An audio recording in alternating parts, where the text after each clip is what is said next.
என்னத்துக்குடாப்பா இங்க வருது? அண்ணா என்ன மாதிரி எப்படி இருக்கீங்க? ஓமல தம்பி, நான் எனக்கு என்னடா பாக்குறேன், நல்லா இருக்கு. அண்ணா நேற்று மாட்டு பொங்கல் எப்படி போனது? ஓமலா தம்பி, மாடு வந்து இந்த 4 காலால நடந்து போனது. இந்த பொங்கல் எப்படி போனதுன்னு பாக்கல. அந்த டைம் நான் தூங்கிட்டேன். அண்ணா நீ விசர்கதை காட்சி வந்துருக்காண்ணா. வாசல்ல கோலங்கனை ஒன்னேங்காண்டா அப்ப உண்மையாவே மாட்டு பொங்கல் பொங்கலையே. நான் விசர் கதை ஒன்றும் கதைக்கு இல்லடாப்பா. என்னட்ட மாடு இருந்தா தானே நான் பொங்குறது. என்னட்ட தான் ஒரு மாடும் இல்லையடாப்பா. பொங்கி எதுக்கு படைக்கிறேன்?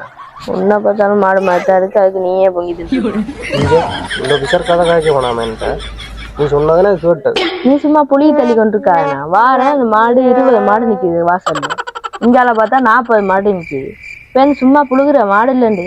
என்னடாப்பா விசர் கதை காய்ச்சி கொண்டிருக்க? ஏதோ வெளிநாட்டுல இருந்து வந்த மாதிரி காய்க்கிறேன். எங்களை ஜனத்தை பத்தி உனக்கு தெரியாது.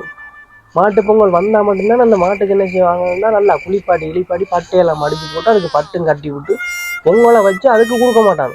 பொங்கல் நல்ல வடிவம் அமர்த்துவாங்க. அமர்த்தி போட்டு அடுத்த நாள் மாட்டை திறந்து விட்டுருவாங்க. அது வந்து அங்கே தெரியும். இந்த பார்த்து நீங்க 20 மாடு வாசல்ல நிற்கிதுன்ற, பின்னுக்கு 40 மாடு நிற்கிதுன்ற, அதெல்லாம் எந்த மாடு இல்லை. இந்த பக்கத்து வீட்டுல இருக்க அங்காள வீட்டுல இருக்க இந்த மாடு அந்த என்னட்ட விசர்க்க வச்சுக்கிட்டு. ஓஹோ, அப்படி இங்க நடக்குதோ? அது மட்டும் இல்லையடா. இப்ப இவங்கள்ட்ட அந்த அவுத்து விடுற மாடை என்ன செய்யணும்னா அடுத்தவன வேலிக்குள்ளால அவன் காணிக்குள்ள போயிட்டு அவன் கத்தரிக்காய் செடி பைத்தங்காய் செடின்னு போட்டு வச்சிருப்பான். அதெல்லாம் போட்டு தின்னு மொட்டையடிச்சிருவான். அவன் என்ன செய்வான், கடுப்புல மாடை போட்டுருவான். போட்டுட்டு அந்த இறைச்சி எடுத்து நல்ல மாட்டு இறைச்சி இருக்கு அப்படின்னு ஒரு போட் போட்டாங்கன்னா அதுல போயிட்டு இந்த மாடு வளர்த்தவையிலும் போய் வாங்குறது. ஒரு பங்கு வாங்கி சாப்பிட்டு செமிச்சு போட்டு தான் மாடை பாக்குறது.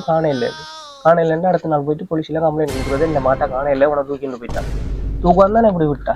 ஓமண்ணா அதுவும் சரிதான். நான் வந்ததுல இருந்து பாக்குறேன் இந்த கயிறை போட்டு பின்னிக்கிட்டு இருக்கு. அப்படியே இந்த கயிறுல செய்ய போறேன். இந்த கயிறடாப்பா வந்து மாடை புடிச்சு கட்டுறதுக்கு தானே. வார பொங்கலுக்கு ஆச்சுன்னா மாட்டு பொங்கல் பொங்கலாம். பாவி ரொம்ப நேரம் நல்லா பேசியிருந்தானேயா.